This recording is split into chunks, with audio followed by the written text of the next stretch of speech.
bang, apa deh? Oke bang, apa deh? Pak lu. Pak barang-barang kali teh. Empatnya barang-barang. Empat kunci-kunci Honda laju. Honda apa? Apa deh? Di ho aja ah. Jadi kau kuyak wo. Bang.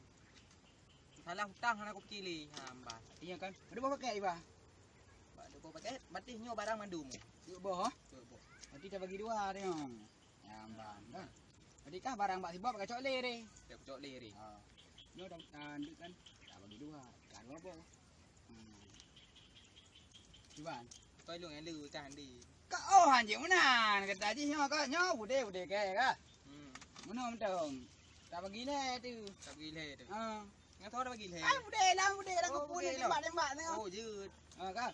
Nyo cok kah bagi. Kau bagi. Bude bagi dah putra nek belau dah je tu ya belau nana ai. Elo dari becu kaju. Kau hanyut. Ai, nyo kok mahal nyo. Mana nama Hep loi tengah mana kau pegang. Kau hep loi tengah kan barang langka murah. Kau barang dah loi di. Kok dia atrai lagi kau ni. Tuan hu. Kau pokok dia mana mentang. Nyo kacau ikut kah duk nyo kah. Ilung kau. Mau Honda? Honda yang ada urusan long. Urusan kah? Ai kan dia ai urusan. Iki le backingan. Kau ilung bak pukup loi ke dia haju. Oh baik. Di belak yang ada backing di. Dah.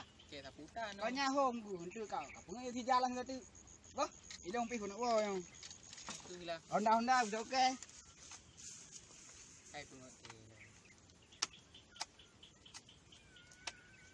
Oh F8 bo.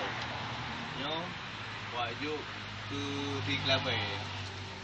Dah janji sampai malam nyopo ablah lagi. Nyo kerja aju ni no. Yang apa? Abe. Klabai. Betul kayak gitu.